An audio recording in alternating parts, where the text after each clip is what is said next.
मेरा नाम नेहा है।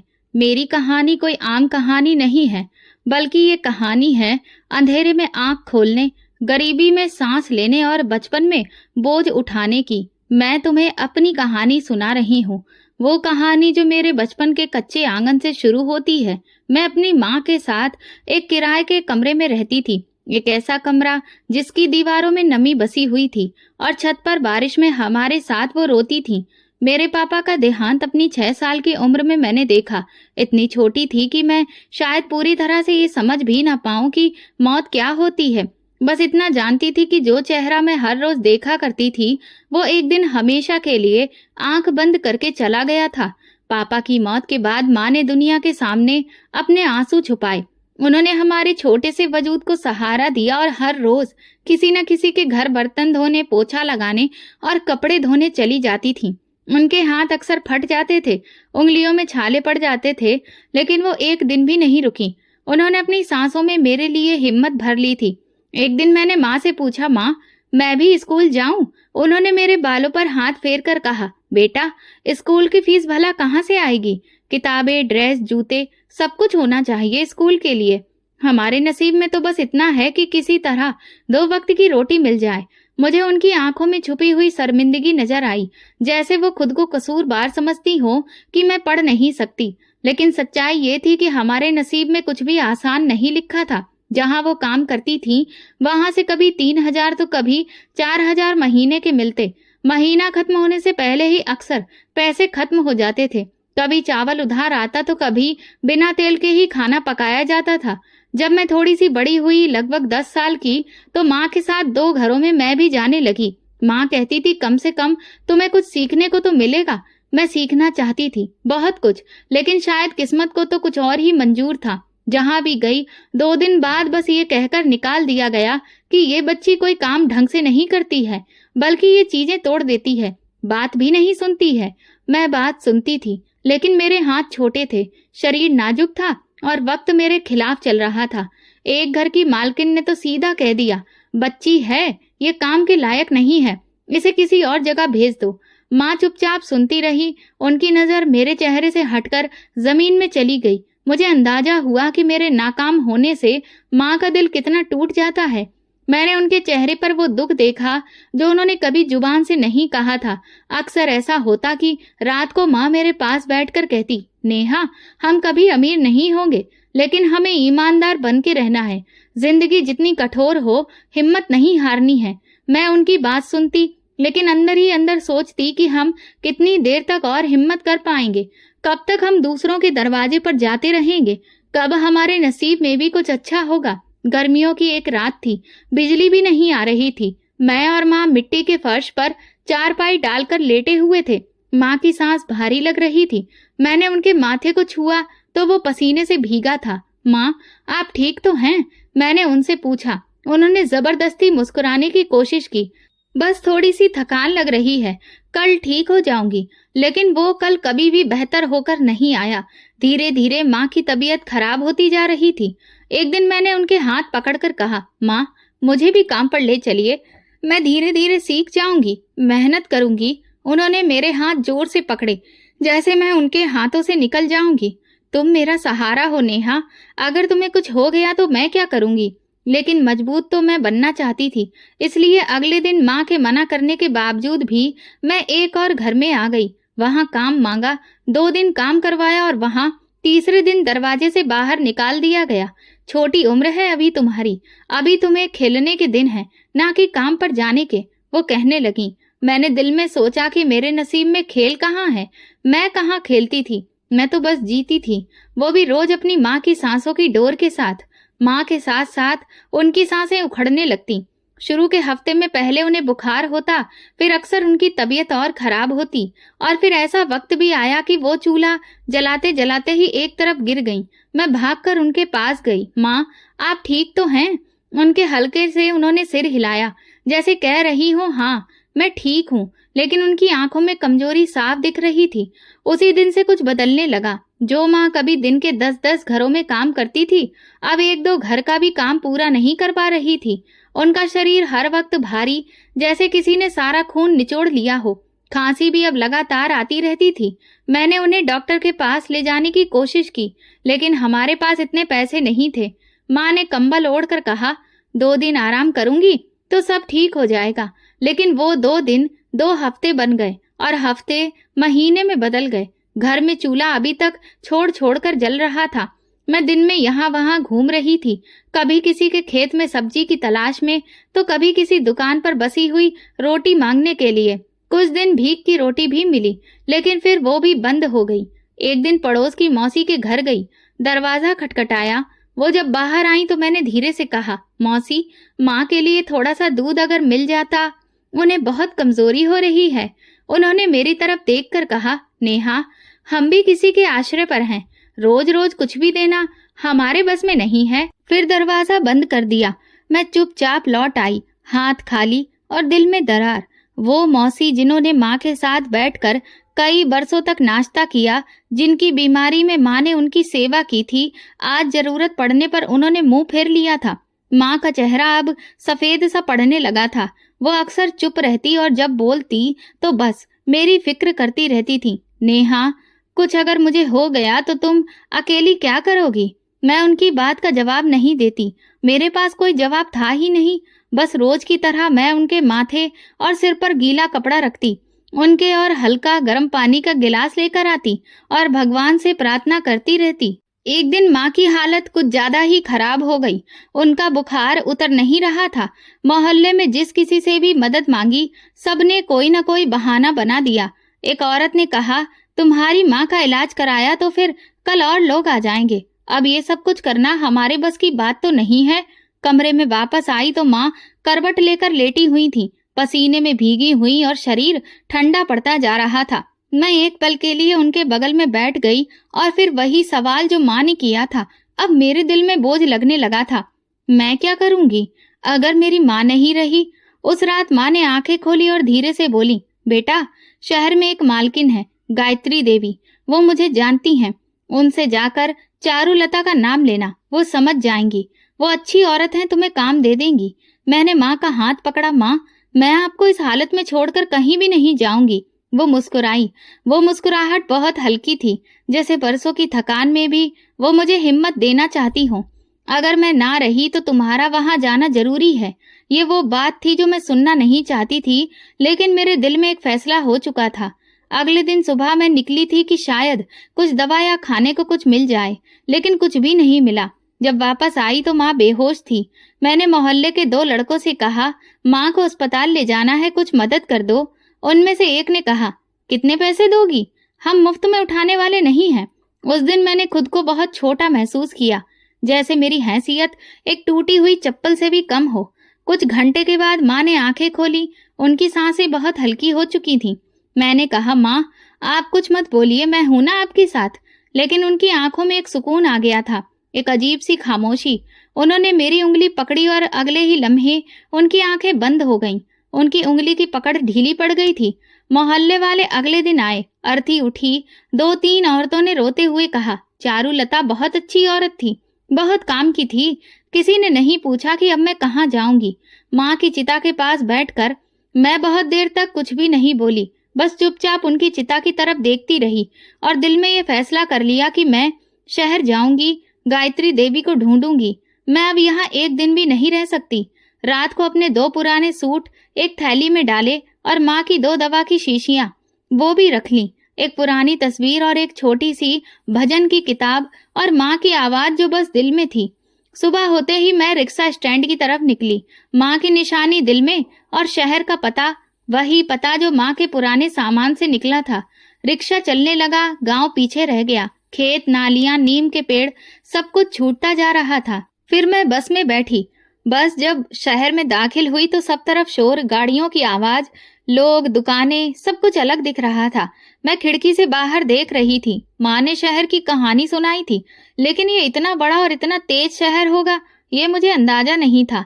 तकरीबन 1 घंटे के बाद बस एक बड़े बंगले के सामने आकर रुकी। मैं थोड़ी देर खड़ी रही। दीवारें ऊंची थी, गेट लोहे का था, ऊपर सोने के जैसा कटाव। दिल में बहुत घबराहट हो रही थी। एक जगह मेरे लिए नहीं थी। गेट पर एक चौकीदार खड़ा था। उसके सर पर टोपी थी और हाथ में लाठी। मैंने धीरे से कहा, मुझे गायत्री देवी से मिलना है। चौकीदार ने घूर कर देखा। तुम कौन हो? मैंने कहा, मैं नेहा, चारुलता की बेटी। वो उनकी नौकरानी थी। वो कुछ देर चुप रहा, फिर गेट खोलकर अंदर चला गया। मैं वहीं पर खड़ी रही। दिल की धड़कन तेज हो चुकी थी। 5 मिनट बाद वो वापस आया और बोला, मालकिन बुला रही हैं। मैं अंदर गई तो जैसे किसी और ही दुनिया में आ गई थी। दीवारें ऐसी लग रही थी जैसे सोने की बनी हो। दीवारों पर काफी सारी तस्वीरें थीं। हर कोने से खुशबू आ रही थी। मैं दरवाजे पर जूते उतारकर अंदर गई। मालकिन लॉन्ज में सोफे पर बैठी थी। वो ठीक ठाक उम्र की औरत थी, कपड़े साफ सुथरे और चेहरे पर नमी। उन्होंने मुझे आते ही ध्यान से देखा। नेहा, उन्होंने सवाल किया। मैंने सर हिलाया। जी मालकिन, मैं चारुलता की बेटी हूँ। माँ इस दुनिया में नहीं रही है। ये सुनते ही उन्होंने आंखें बंद कर ली और फिर उठकर मेरे पास आईं। मेरे सर पर हाथ रखकर बोली, भगवान तुम्हें सब्र दे। तुम्हारी माँ बहुत अच्छी औरत थी। तुम यहाँ रहो, इस घर में तुम्हें कोई दिक्कत नहीं होगी। मैंने झुककर उन्हें नमस्ते किया। पहली बार किसी ने मुझे ऐसी तसल्ली से देखा था। मालकिन ने चौकीदार को बुलाया। इसको गेस्ट रूम दिखाओ, इसका सामान रखवाओ। कमरा देखकर तो मैं हैरान रह गई थी। सफेद चादरें, लकड़ी का पलंग, शीशा, छोटी सी अलमारी, ये सब कुछ मेरे सपनों से भी बड़ा था। शाम को मालकिन ने मुझे अपने साथ खाना खाने को कहा। मैं बहुत झिझक रही थी तो वो कहने लगी, यहाँ तुम नौकर नहीं हो, तुम चारुलता की बेटी हो। हम एक ही किचन से खाते हैं। खाने में पनीर की सब्जी और रुमाली रोटी थी। पहली बार मैंने ऐसी रोटी खाई थी। वो बार बार मेरी तरफ पानी का गिलास बढ़ा देती। खाने के बाद बोली, कल से तुम थोड़े बहुत काम समझ लेना। सब कुछ तुम्हारे लिए नया होगा, लेकिन धीरे धीरे तुम सीख जाओगी। रात को कमरे में आकर मैं बैठी रही। खामोश थी, लेकिन दिल में सवालों का शोर था। माँ की पहचान की थी ये औरत, लेकिन इतनी नरम दिल, इतना बड़ा घर। वो तो कह रही थी कि बस काम करवाएंगी। सुबह सुबह ही दरवाजे पर दस्तक हुई तो मेरी आंख खुली। कमरा सुकून से भरा हुआ था। बाहर से धूप की हल्की किरणें अंदर आ रही थीं। ऐसा नजारा मैंने पहले कभी नहीं देखा था, ना ही ऐसी सुबह। दरवाजे पर खड़ी हुई औरत बोली, मालकिन ने कहा है कि नाश्ता करके लॉन्ज में आ जाना। मैंने धीरे से सर हिलाया और दरवाजा बंद कर लिया। बेड के साथ रखी हुई टेबल पर एक सफेद रंग का सूट रखा हुआ था और उस पर एक कागज भी था जिस पर लिखा था, ये तुम्हारे लिए। मैंने कपड़े छूकर देखे, बड़े ही महंगे लग रहे थे। दिल में कहीं जानती थी कि इन सब चीजों पर मेरा अधिकार कैसे बनता है, लेकिन मालकिन के चेहरे की नरमी याद आती तो दिल मान जाता था। नाश्ता करने के बाद मैं जैसे ही लॉन्ज में पहुंची, मालकिन सोफे पर बैठी हुई थी। हाथ में किताब थी और सामने कॉफी का मग। मुझे देखकर मुस्कुराई। ये कपड़े तुम्हें कैसे लगे? मैंने कहा, बहुत अच्छे, पर मैं आपसे कुछ भी नहीं मांगती हूँ। मैं नजर झुकाकर जवाब दिया, कुछ चीजें मांगी नहीं जाती, दी जाती हैं। तुम मेहमान नहीं हो, लेकिन तुम्हारी जगह इस घर में है। तुम चारुलता की बेटी हो, ये कभी भूलना मत। उनके लहजे में एक अजीब सा ठहराव था, जैसे वो सब कुछ पहले ही तय कर चुकी हो। उस दिन उन्होंने मुझे घर के कुछ खास हिस्सों के बारे में आराम से बताया। सामने का लॉन्ज सिर्फ मेहमानों के लिए था। दाएं तरफ छोटा सा ऑफिस और पीछे की तरफ एक छोटा सा किचन। आंगन में थोड़ी बहुत घास थी जिसमें एक झूला लगा हुआ था और गार्डन में रंग बिरंगे फूल थे।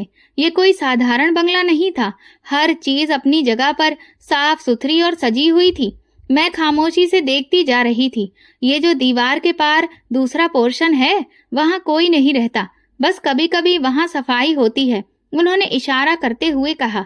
शाम को मालकिन ने मुझे सबसे अपनी नौकरानी के तौर पर नहीं, बल्कि एक खास इंसान के तौर पर सबसे मिलवाया। ये नेहा है, मेरे साथ ही रहेगी, मेरे कामों में हाथ बटाएगी। बाकी नौकर जो सालों से काम कर रहे थे, उन्होंने सवालिया नजरों से मुझे देखा। किसी ने कुछ भी नहीं कहा, लेकिन एक अजीब सी चुप्पी थी। रात को मालकिन ने फिर से मेरे लिए दूध भेजा। कमरे में आकर उस औरत ने कहा, मालकिन ने कहा है कि तुम्हें कुछ भी चाहिए हो तो बिना झिझक के बता देना। मैंने कप पकड़ा और धीरे से कहा, उन्हें मेरा धन्यवाद कहना। कुछ ही दिनों में मैं घर के सारे मामले समझने लगी। सुबह नाश्ते के बाद मालकिन कुछ देर लाइब्रेरी में बैठती थी, फिर गार्डन में, दोपहर को आराम और शाम को गेस्ट रूम में बैठती, और रात को पूरी तरह से खामोशी, कोई शोर नहीं। कभी कभी वो धीमी आवाज में गाना सुनती थी और मैं हैरान रहती थी कि इतनी बड़ी जगह में वो अकेले कैसे रहती हैं। एक दिन उन्होंने मुझे बाजार ले जाने के लिए कहा। गाड़ी में बैठी तो मैं रास्ता देखती रही। शहर के महंगे इलाके की सड़क, शीशे की दुकानें और महंगे कपड़ों में लोग। मुझे ऐसा लगा जैसे मैं किसी और ही दुनिया में आ गई हूँ। मालकिन ने एक कपड़ों की दुकान के सामने अपनी गाड़ी रुकवाई। नेहा, तुम्हारे लिए कुछ लेना है? मैंने तुरंत कहा, मेरे पास सब कुछ है मालकिन, आपको मेरे लिए कुछ भी लेने की जरूरत नहीं है। वो मुस्कुराकर बोली, किसी को इज्जत देना जरूरत नहीं होती है। तुम इन कपड़ों में खुद को अच्छा महसूस करोगी। और मुझे फिर दुकान के अंदर लेकर गई। उन्होंने मेरे लिए 2 सूट लिए। वो दोनों बहुत ही महंगे लग रहे थे। दुकानदार ने कीमत बताई तो मेरे हाथ कांपने लगे। मालकिन ने चुपचाप पैसे दिए और बाहर निकल आईं। घर वापस आकर मैं वो कपड़े देर तक देखती रही। मुझे माँ याद आ गई। वो अगर होती तो कहती, देखो किस्मत भी कभी अचानक पलट जाती है। कुछ दिनों के बाद मालकिन ने मुझे एक कमरे से दूसरे कमरे में कुछ फाइलें ले जाने को कहा। मैंने वो काम अच्छे से किया तो वो बोली, तुम सीखने वाली लड़की हो, मुझे तुमसे उम्मीद है। मैं कुछ देर खामोश रही, लेकिन फिर हिम्मत करके बोली, मालकिन आप मुझे इतना सब कुछ क्यों दे रही हैं? मैं तो सिर्फ एक मजदूर की बेटी हूँ। उन्होंने मेरी तरफ देखा जैसे कुछ पल के लिए वो कहीं अतीत में खो गई हो। कई बातें वक्त आने पर ही समझ में आती हैं। फिलहाल तुम अपना ख्याल रखो। उस दिन के बाद से उन्होंने मुझे घर के हिसाब किताब में भी शामिल करना शुरू कर दिया था। छोटे मोटे फैसलों में मेरी राय ली जाती। मैं हैरान थी लेकिन खुश भी। घर का दिन एक खास रूटीन के साथ गुजरने लगा था। सुबह की चाय, दोपहर का सुकून, शाम की रोशनी और रात की खामोशी। गायत्री देवी जैसे हर लम्हे में मेरे साथ थी। वो बहुत कम बोलती थी, लेकिन जब बात करती तो शब्द दिल में उतरते चले जाते थे। मैं उनके करीब थी, लेकिन फिर भी कुछ दूरियां बाकी थीं। 1 महीने से ज्यादा हो गया था, लेकिन उनके बारे में मुझे ज्यादा कुछ नहीं पता था। कभी कभी ऐसा लगता था जैसे वो मुझे कुछ बताना चाहती हैं, लेकिन खुद ही रुक जाती हैं। वो जब गार्डन में बैठती तो उनकी आंखें कहीं दूर देख रही होती। मैं सामने बैठी होती, लेकिन उनकी नजर शायद अतीत में कहीं रुकी होती। एक दिन दोपहर को वो खुद मेरे कमरे में आईं। उनके हाथ में 2 नए कपड़े थे। ये तुम्हारे लिए हैं। कल मैं कुछ मेहमानों को बुला रही हूँ, तुम भी साथ में बैठना। मैंने हैरत से पूछा, मैं? मेहमानों के बीच? उन्होंने सिर हिलाया। हाँ, तुम इस घर का हिस्सा हो, अनजान नहीं हो। फिर कुछ पलों के लिए खामोशी रही। फिर वो बोली, मैं चाहती हूँ कि लोग तुम्हें उस नजर से देखें जैसे मैं देखती हूँ। मेहमान आए तो वाकई में माहौल बदल गया। 2 औरतें, एक आदमी और 2 छोटे बच्चे। सबने मुझसे बहुत ही अच्छे तरीके से बात की। मालकिन ने मेरी उनसे पहचान करवाई और कहा, ये नेहा है, मेरे साथ रहती है, मेरी बेटी की जैसी है। ये बात सुनकर एक औरत ने कहा, बेटी तुम तो बहुत ही खूबसूरत है आपकी। मालकिन ने मुस्कुराकर मेरी तरफ देखा, जैसे कोई माँ अपनी बेटी पर गर्व कर रही हो। उन पलों में मैं ये भी भूल गई थी कि मैं कभी एक छोटे से गांव की पथरीली जमीन पर माँ के साथ बैठकर रोटी खाती थी। लेकिन कुछ सवाल ऐसे होते हैं जो हर खुशी के लम्हे में मन के कोने से झांकने लगते हैं। उनके चेहरे की उदासी, उनकी आंखों की नमी, उनके कमरे का अकेलापन। इतना बड़ा बंगला, इतना बड़ा दिल कोई और नहीं है। एक दिन मैंने हिम्मत करके पूछ लिया। वो सोफे पर बैठी हुई थी, अखबार उनकी गोद में था और मैं सामने बैठकर उनके कपड़ों में बटन लगा रही थी। मैंने नजर नीचे रखकर कहा, मालकिन आपके घर में कोई और नहीं रहता है? वो थोड़ा सा रुकी, अखबार एक तरफ रख दिया, फिर धीरे से बोली, मेरे 2 बच्चे हैं। मैं चौंक कर उनकी तरफ देखने लगी, लेकिन वो नजरें बचा रही थी। फिर वो यहाँ पर क्यों नहीं है? मैंने चाहकर भी सवाल कर बैठी। मालकिन ने थोड़ी सांस खींची, जैसे कोई बोझ सीने से हटाने की कोशिश कर रही हो। वो अपने बाप के साथ रहते हैं। मैंने उनके पिता से तलाक ले लिया था। कमरे में खामोशी छा गई। मेरे हाथ रुक गए। मैंने कोई और सवाल नहीं किया। वो अपने शब्दों को एक हद से आगे नहीं ले गई। थोड़ी देर बाद वो खुद ही बोली, जिंदगी में कुछ फैसले ऐसे होते हैं जिनके अंजाम हमें खुद नहीं पता होते। बच्चों को बाप के पास छोड़ देना कोई एहसान नहीं था, लेकिन शायद जरूरी था। मैंने उनके चेहरे को ध्यान से देखा। उनकी आंखें अखबार के कोने में अटकी हुई थीं, जैसे वहां कोई जवाब छुपा हो। अगले दिन सुबह वो बहुत शांत लग रही थी। नाश्ता भी मेरे साथ किया। उन्होंने पूछा, अगर तुम्हें पढ़ने का मौका मिले तो क्या तुम करोगी? मैंने तुरंत कहा, जी हाँ, बहुत मन है मेरा। माँ के पास तो पैसों की गुंजाइश ही नहीं थी, लेकिन हाँ, मैं पढ़ना चाहती थी। तो ठीक है, कल से तुम्हारी पढ़ाई की शुरुआत होगी, मैं एक टीचर बुला लूंगी। वो बोली तो मैं हैरान रह गई। लेकिन आपने मेरी बात का भरोसा कैसे कर लिया? मैंने पूछा। तुम्हारी आंखों में जो सपने हैं वो झूठ नहीं हो सकते। उनके लहजे में साफ नरमी और भरोसा था। गायत्री देवी का व्यवहार मेरे लिए किसी चमत्कार से कम नहीं था। वो मेरे हर काम को शरारत नहीं, हर कमी को नरमी से समझा देती। उनका ये व्यवहार मेरे लिए अजनबी था, लेकिन अब धीरे धीरे ये सब मेरी आदत बनती जा रही थी। मैं अक्सर सोचती थी कि ये एक ऐसी औरत जो खुद अकेली हैं, वो दूसरों के लिए इतनी नरम कैसे हो सकती हैं। मैंने कई औरतें देखी थी जो तलाक के बाद दुनिया से कट जाती हैं या फिर बहुत ही कठोर हो जाती हैं, लेकिन गायत्री देवी में अजीब सी नरमी थी। शायद ये उनके अंदर के खालीपन को छुपाने का तरीका था। हर नया दिन मेरे लिए पहले से कुछ अलग होता जा रहा था। गायत्री देवी के साथ रहते हुए जो बदलाव आया था वो सिर्फ बाहर के कपड़ों या कमरों तक ही सीमित नहीं था, बल्कि दिल के अंदर भी कुछ बदलने लगा था। एक तसल्ली, एक सुकून, जैसे बरसों की भाग दौड़ के बाद अब मेरे कदम किसी नरम जमीन पर रुक गए थे। गायत्री देवी का अंदाज रोजमर्रा के मामलों में भी कुछ ऐसा था कि वो बार बार मुझे अपनी माँ की याद दिलाती रहती थी। फर्क सिर्फ इतना था कि माँ ने मुझे गरीबी में पाला था और ये औरत मुझे अमीरी में मेरी परवरिश कर रही थी। एक दिन दोपहर को मैं किताब लेकर आंगन में बैठी थी। वो लॉन की कुर्सी पर बैठी थी और हाथ में कुछ सिलाई का सामान था। मैंने उन्हें देखा और पूछा, मालकिन, आप खुद अपने कपड़ों पर काम करती हैं? उन्होंने मुस्कुराकर जवाब दिया, कभी कभी दिल करता है हाथ चलाने का। खाली बैठकर क्या सोचूं? मैं किताब बंद करके उनके पास गई। ये आपने मुझे जो किताबें दी हैं, इनमें से एक में औरतों की कहानियां थीं। सबने बहुत दुख झेले, लेकिन आपकी जैसी औरत की कहानी नहीं थी जो दूसरों का दुख बुनती है। उन्होंने सिलाई रोक कर मेरी तरफ देखा। हर औरत की अपनी कहानी होती है। कुछ कहानियां लिखी जाती हैं, कुछ बस जली जाती हैं। कभी कभी उनके अंदाज से महसूस होता जैसे वो मेरा अतीत भुला देना चाहती हो, जैसे वो चाहती हो कि मैं एक नई जिंदगी की बुनियाद पर अपनी पहचान बनाऊं। लेकिन मैंने कभी भी खुद को उस घर की मालकिन नहीं समझा और ना ही उनका व्यवहार मुझे नौकरानी जैसा महसूस होने देता था। ना बेटी होने का बोझ डालता था। एक बीच की जगह थी, ना जो खाली थी ना पूरी थी। मालकिन ने मुझसे कभी सवाल नहीं किया, ना मेरे अतीत को कुरेदने की कोशिश की, ना मुझे ये याद दिलाया कि मैं कहाँ से आई हूँ। उनकी ये खामोशी मेरे लिए सबसे बड़ा सहारा बन गई थी। अगले दिन वो बाजार से मेरे लिए जूते लेकर आईं। तुम्हारे पैर में पुराने जूते हैं, चलते वक्त आवाज करते हैं, ये पहन लो। मैंने वो जूते हाथ में लिए और धीरे से कहा, आप हर बात कैसे समझ लेती हैं? वो बोली, जिसने जिंदगी को अंदर से देखा हो वो दूसरों की तकलीफों को बाहर से पहचान लेता है। शायद सच में हर इंसान का नसीब सिर्फ गरीबी या खुशहाली ही नहीं, बल्कि लोगों से भी जुड़ा होता है जो उनके रास्ते में आते हैं। गायत्री देवी मेरी जिंदगी में ऐसा किरदार बन चुकी थी जिनकी मौजूदगी किसी सपने के जैसी थी, लेकिन कदम बर कदम सच्चाई छू रही थी। घर अब मेरे लिए अजनबी नहीं रहा था, लेकिन कुछ हिस्से अभी भी ऐसे थे जहां खामोशी किसी अंधे के सपने की तरह छुपी हुई थी। गायत्री देवी का व्यवहार हमेशा की तरह एक जैसा था, लेकिन कुछ दिनों से उनकी आंखों में एक अजीब सी थकान नजर आने लगी थी।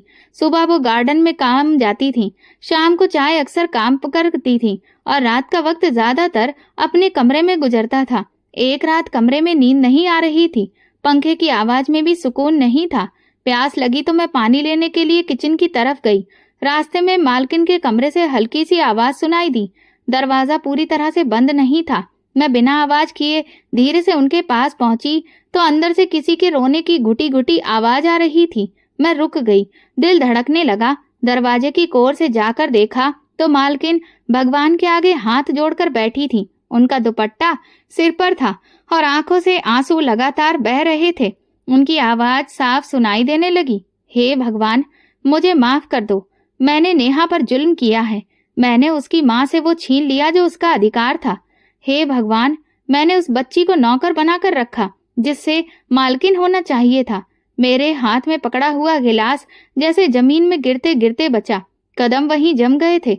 मालकिन ने मेरा नाम लिया था, उन्होंने खुद को मुजरिम कहा था, लेकिन आखिर किस बात का जुल्म और कौन सा अधिकार? मैं चुपचाप पलट कर आ गई, किचन से पानी लिया और कमरे में वापस आकर दरवाजा बंद कर लिया।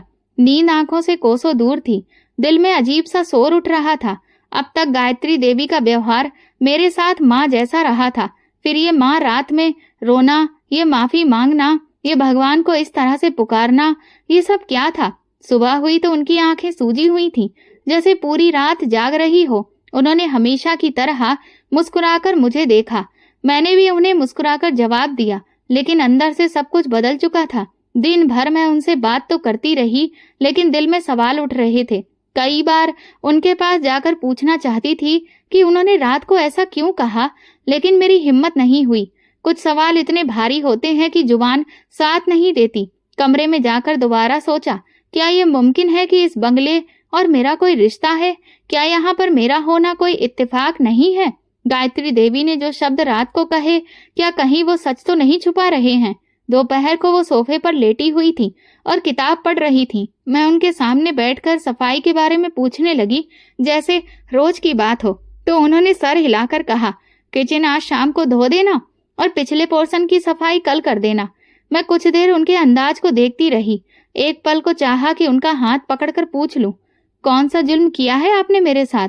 लेकिन मेरे मुंह से कुछ भी नहीं निकला। रात को फिर वैसी ही खामोशी थी। इस बार मैं जानबूझकर देर तक जागी। मालकिन के कमरे की रोशनी देर तक जलती रही। दरवाजा बंद था, लेकिन अंदर की खामोशी में वही पुकार थी और वही गिड़गिड़ाने की आवाज सुनाई दे रही थी जो पिछली रात मैं सुन चुकी थी। मैं फिर से इस उलझन में जा फंसी। गायत्री देवी तो वो औरत थी जिन्होंने मुझे इज्जत दी, मेरे लिए कपड़े खरीदे, मेरी पढ़ाई के बारे में सोचा, माँ की तरह प्यार दिया। फिर ये रात को रोना, खुद को जालिम कहना, ये सब उनकी खामोश जिंदगी का एक ऐसा कौन सा पहलू था जो मैं नहीं जानती थी।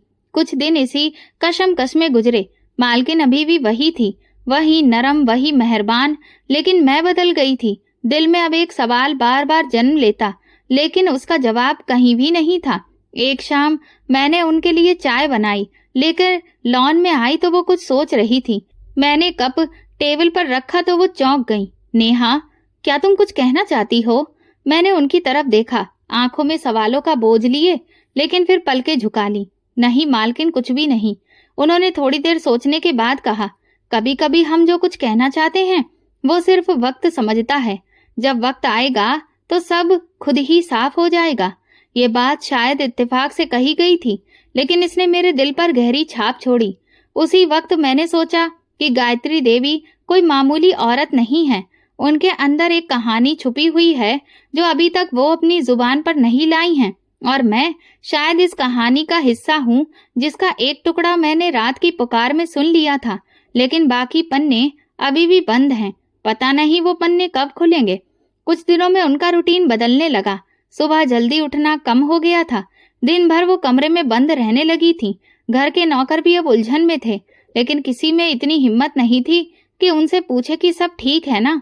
एक शाम उन्होंने मुझे अपने पास बुलाकर कहा, नेहा, कल घर में कोई काम नहीं करवाना, बस सब कुछ सुकून से रहे। मैंने पूछा, आपकी तबीयत तो ठीक है?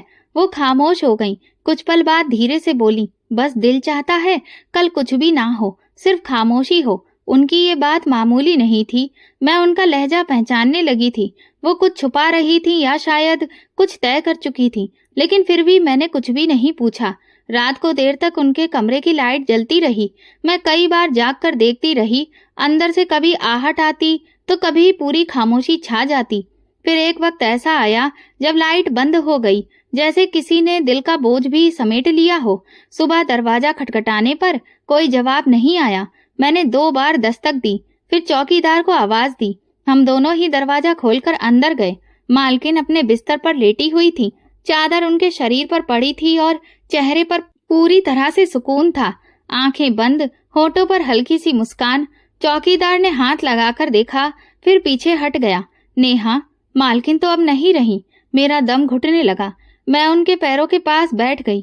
मालकिन, उठ जाइए, चाय तैयार है, आपको देर हो रही है। मेरी आवाज खुद मुझे अनजान लग रही थी, लेकिन वो नहीं जगी। खबर पूरे घर में फैल गई। नौकरानियों की सिसकियां, बाकी सबकी बातें और मेरे दिल का सुन्न हो जाना, सब जैसे एक ही लम्हे में हो गया। शहर में कुछ जानने वालों को जानकारी दी गई।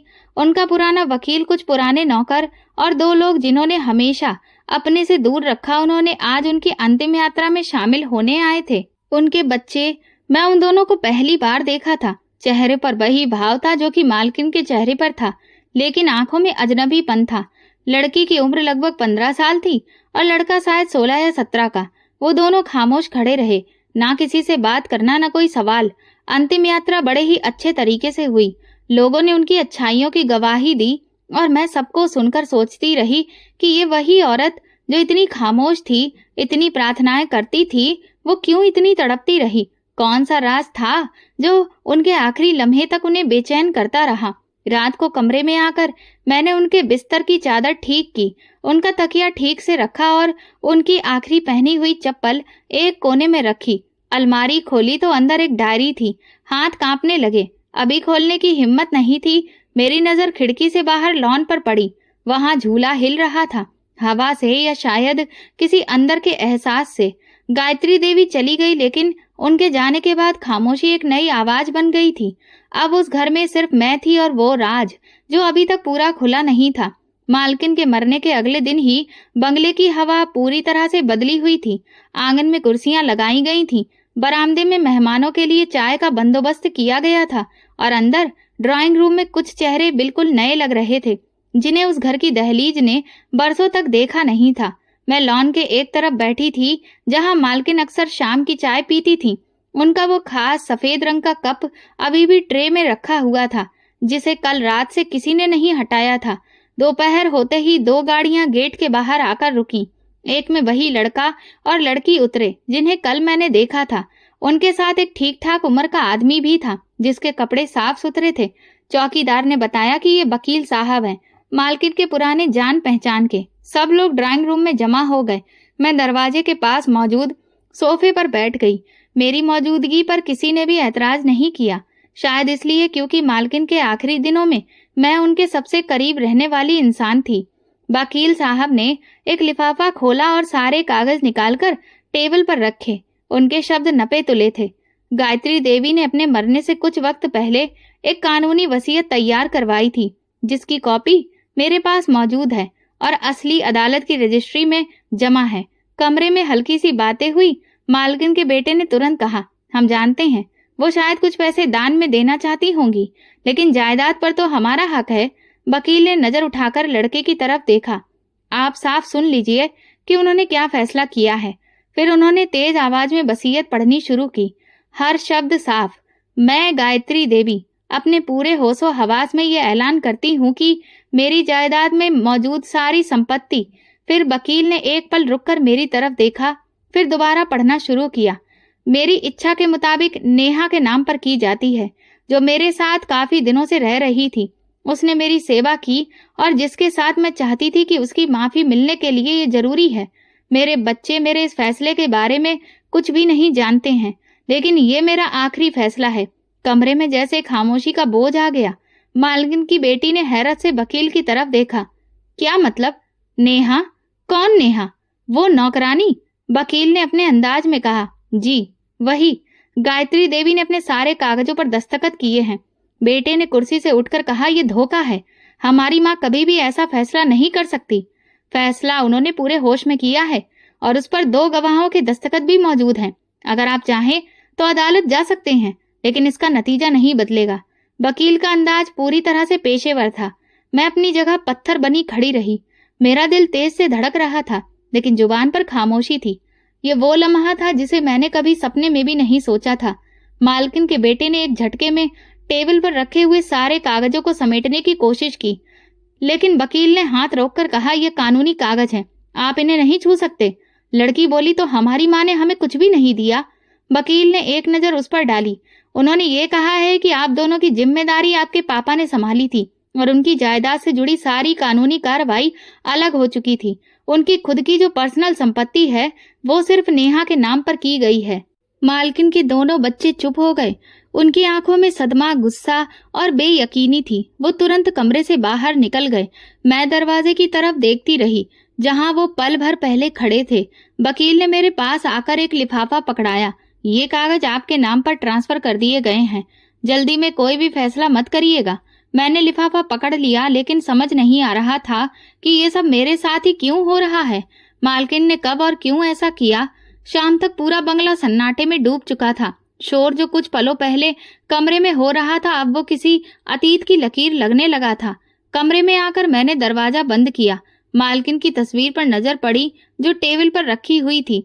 मैंने धीरे से कहा, आपने तो कहा था कि वक्त आएगा तो सब कुछ साफ हो जाएगा, लेकिन अब और सवाल खड़े हो गए हैं।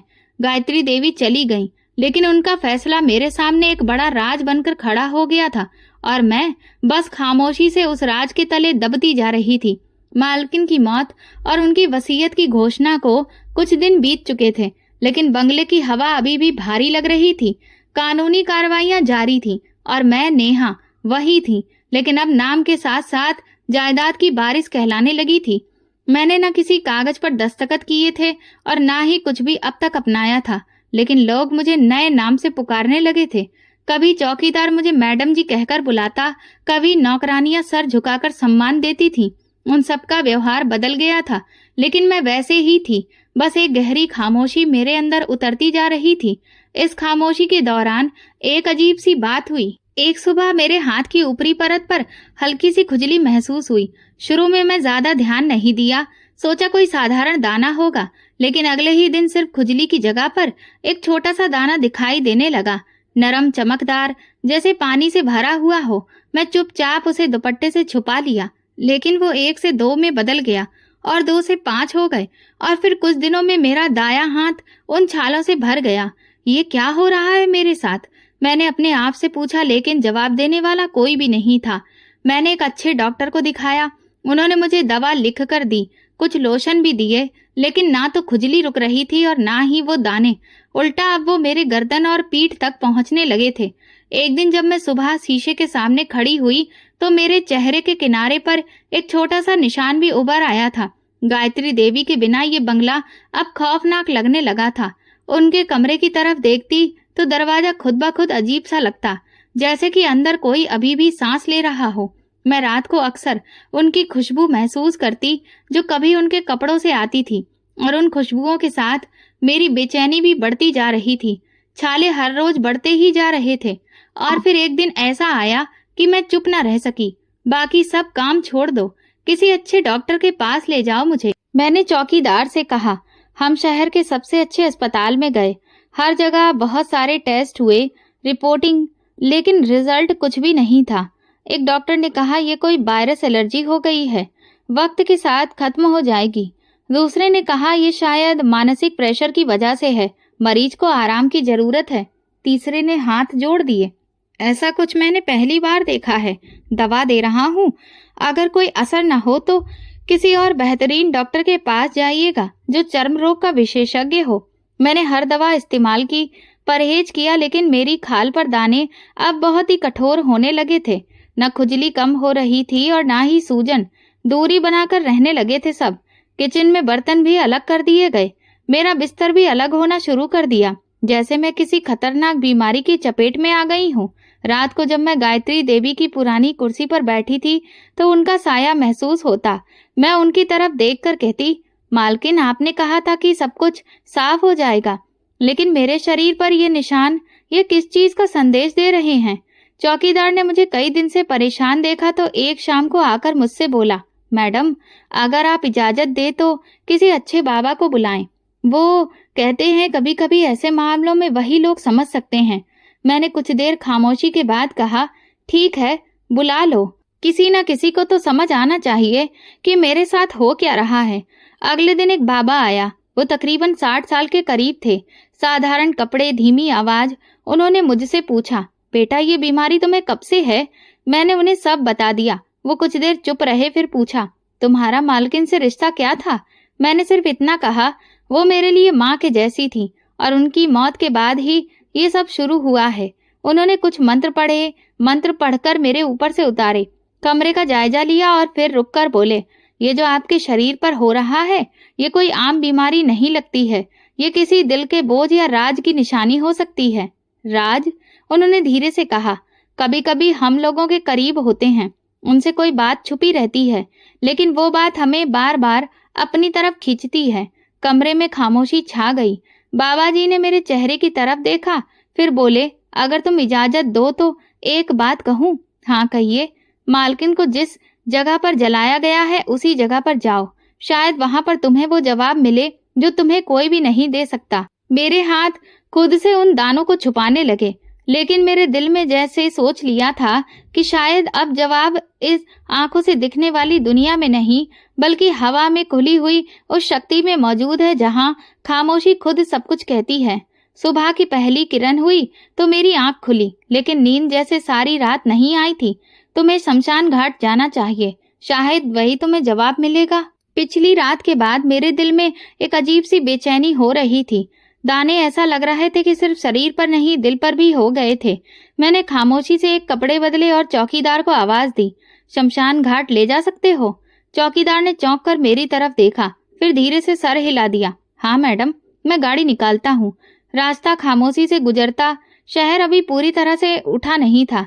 सूरज की रोशनी सड़कों पर फैल रही थी, लेकिन मेरे दिल के अंदर अंधेरा था। जब हम शमशान घाट पहुंचे तो चौकीदार ने दूर से इशारा कर दिया। उधर उन्हें आखिरी मुखाग्नि दी गई थी। मैं यही इंतजार कर रहा हूँ। मैं धीरे से अंदर गई। जब मैं उस जगह पर पहुंची तो वहां मिट्टी की खुशबू कुछ अजीब सी महसूस हुई। वो खुशबू जो किसी गुलाब के फूल की नहीं थी, किसी साधारण मिट्टी की भी नहीं थी। वहां जैसे एक अजीब सा सुकून था। मैं वहीं पर बैठ गई, दोनों हाथों से मिट्टी को छुआ। मिट्टी नरम थी। मैंने धीरे से कहा, मालकिन, मैं आ गई, आपकी नेहा। वो नेहा जिसे आपने सब कुछ दे दिया और शायद कुछ छुपा भी दिया। उसी पल मेरे कंधे पर किसी ने हाथ रख दिया। मैं चौंक कर पीछे देखने लगी। एक अजनबी आदमी खड़ा था, ठीक ठाक कदकाठी, सफेद कपड़े, चेहरा गंभीर, लेकिन नजरों में कुछ अपनापन, जैसे कि वो मुझे जानता हो। आप कौन हैं? मैंने थोड़ा दूर होते हुए पूछा। वो धीरे से बोले, मैं गायत्री देवी का पति हूँ। मेरे कदम वहीं रुक गए। कुछ लम्हों तक मैं कुछ बोल न पाई। आप? लेकिन मालकिन ने कहा था कि आपसे तो उनका तलाक हो गया है। उन्होंने एक लंबी सांस ली। नहीं, तलाक कभी भी नहीं हुआ था। वो खुद ही वो घर छोड़कर चली गई थी, अपने भाई के पास। मेरी आंखों में हैरत थी। क्यों? ये बंगला जिसमें तुम रहती हो, वो गायत्री देवी का नहीं, उसके भाई का था। मेरे हाथ कांपने लगे। मैं जमीन पर बैठ गई, जैसे सुनने के लिए तैयार हो रही थी। गायत्री का भाई बहुत अच्छा इंसान था। उसने अपनी मेहनत से ये घर बनाया था। उसकी एक बेटी थी और एक पत्नी थी, लेकिन अचानक उसकी मौत हो गई और फिर गायत्री ने उन दोनों को उस घर से निकाल दिया। मैंने करहा कर कहा, बेटी? कौन? उन्होंने कुछ देर मुझे देखा, फिर बोले, वो बेटी तुम हो नेहा। तुम्हारी माँ चारुलता गायत्री की भाभी थी। तुम इस घर की असली वारिस हो। मेरे दिल की धड़कन एक लम्हे के लिए रुक गई। जब गायत्री ने भाई के कागजों को बदलवा दिया था और ज्यादातर संपत्ति अपने नाम कर ली थी, तब तुम सिर्फ 2 महीने की थी। तुम्हारी माँ को उसने बेइज्जत करके घर से निकाल दिया था और तुम अपनी माँ की गोद में गांव चली गई। मेरे होंठ सूख गए, जुबान साथ छोड़ गई। मैं कुछ बोलना चाहती थी, लेकिन आवाज नहीं निकली। मैंने उसे बहुत रोका, लड़ाई भी लड़ी, लेकिन उसने मुझे भी छोड़ दिया। मुझसे कहा कि मैं जायदाद के पीछे हूँ, लेकिन सच्चाई ये थी कि वो सब कुछ अपने नाम पर करना चाहती थी। मैंने कांपती आवाज में कहा, तो उसके बाद क्या हुआ? उन्होंने कुछ भी नहीं किया। क्या नहीं किया? हर रात रोई, तुम्हारी माँ से माफी मांगना चाही, लेकिन चारुलता कहीं नहीं मिली। वो तुम्हें भी ढूंढने निकली। जब तुम्हारी माँ ने तुम्हें वापस शहर भेजा, तब तक गायत्री पछतावे में जल चुकी थी। उसने तुम्हें अपनाया, तुम्हें सब कुछ दिया, लेकिन एक बात नहीं बताई कि मैं इस घर की वारिस हूँ। मैंने धीरे से कहा, और उसकी भतीजी भी। तुम उसकी भाभी की बेटी हो। दाने जो अब तक मेरे शरीर पर थे, ऐसा लग रहा था कि जैसे अब उनकी गर्मी धीरे धीरे कम हो रही हो, जैसे कोई दबाव दिल से निकल रहा हो। उसने हर रात भगवान से माफी मांगी, लेकिन जब तक तुम माफ नहीं करती, उसकी आत्मा बेचैन ही रहती। मैंने सामने आसमान को देखा और कहा, मैं तो उन्हें तभी माफ कर चुकी थी जब उन्होंने मुझे माँ की तरह प्यार देने लगी थी। मैं नहीं जानती थी कि वो मेरी बुआ है, लेकिन जो कुछ भी था, उन्होंने मुझे दोबारा जीने का मौका दिया। उनके चेहरे पर सुकून आ गया।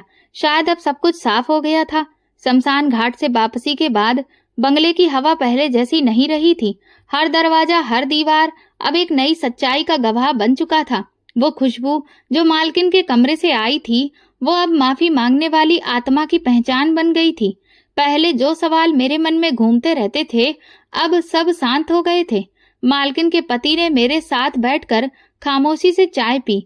सामने टेबल पर वही फाइलें रखी थी जिनमें मेरा नाम बारिश के तौर पर लिखा था, लेकिन उनका वजन कम महसूस नहीं हो रहा था।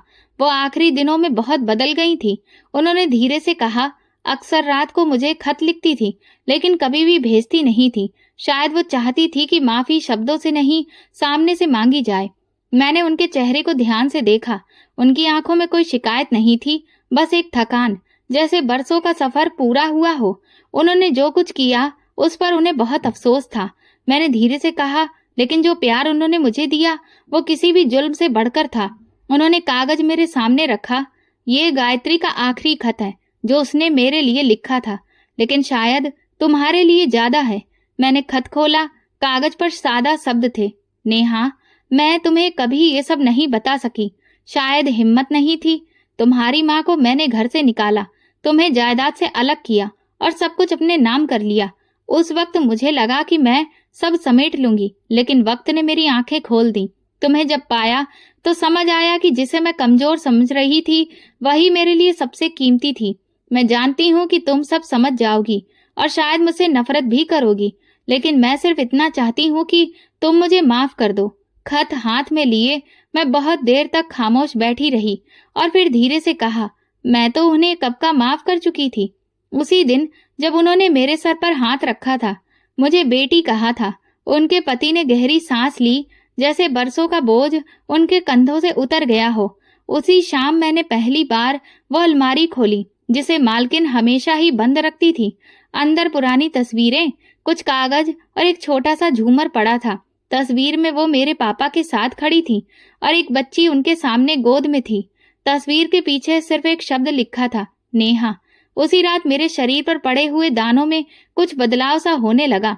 ना वो खुजली हो रही थी और ना सूजन। सुबह मैंने शीशे में खुद को देखा तो मेरा बाजू, गर्दन, यहाँ तक कि मेरा चेहरा, सब कुछ साफ हो चुका था, जैसे कुछ था ही नहीं। चौकीदार हैरत से मुझे देखने लगा। मैडम, लगता है जैसे आप पहले जैसी हो गई हो। मैंने मुस्कुराकर कहा, क्योंकि अब मैं जान गई हूँ कि मैं कौन हूँ और जो सवाल थे वो सब खामोश हो गए। कई हफ्ते गुजर गए। बंगला मेरा घर बन गया था, लेकिन मैंने उसे वैसा ही रखा जैसा मालकिन चाहती थी। उनका कमरा वैसा ही सजा रहता जैसे वो अभी आएंगी। मैं अक्सर वहां बैठकर वही किताबें पढ़ती जिन्हें वो पढ़ा करती थी। वकील आया तो मैंने उससे कहा, इस जायदाद को ऐसा ही रहने दो। मैं यहाँ किसी भी हुकूमत को चलाने के लिए नहीं बैठी हूँ, सिर्फ ये चाहती हूँ कि जो हक है वो पूरा हो जाए। कभी कभी मालकिन के बच्चे भी आ जाते। मैं कभी ना उनसे कोई शिकायत की और ना ही कोई अधिकार जताया। मैंने उनके लिए दरवाजे खुले रखे, जैसे कि कभी मालकिन ने मेरे लिए खोल रखे थे। एक दिन बगीचे में मैंने उनकी पसंद के फूल उगाए। हे भगवान, जिसने मुझसे छीन कर सब कुछ मुझे दोबारा वापस दिया, उसकी आत्मा को शांति देना। जिसने मेरे साथ पहले ना इंसाफी की, बाद में उसने अपने पश्चाताप से माफी भी मांगी और मैंने उसे माफ भी कर दिया, क्योंकि वो मेरी बुआ थी। मुझे भरोसा है कि भगवान ने उन्हें माफ कर दिया होगा और मेरे दाने, वो भी पूरी तरह से खत्म हो गए थे। शायद वो दाने मेरे शरीर पर नहीं बल्कि सवालों के थे, जिनके जवाब मिलने के बाद वो पूरी तरह से खुद ही मिट गए। ये घर, ये सुकून, ये खामोशी अब मेरी पहचान थी, क्योंकि मैं नेहा हूँ, इस जमीन की असली बारिश। सच को कितना ही क्यों न छुपाया जाए, लेकिन एक न एक दिन वो सामने आ ही जाता है, जो दिलों को जोड़ती है और जख्मों को भर देती है। ये वीडियो केवल मनोरंजन के उद्देश्य से बनाया गया है। सभी पात्र काल्पनिक हैं। वास्तविक व्यक्तियों, जीवित या मृत या वास्तविक घटनाओं से कोई समानता विशुद्ध रूप से संयोग है। किसी भी व्यक्ति, धर्म या जाति को ठेस पहुंचाने की मंशा नहीं है। दोस्तों, अगर आपको हमारी कहानी पसंद आई हो तो कमेंट करके वीडियो को लाइक, शेयर करें और हाइप दें। चैनल पर नए हैं तो सब्सक्राइब करें और नोटिफिकेशन बेल दबाएं ताकि अगली अपडेट सबसे पहले आपको मिले। धन्यवाद।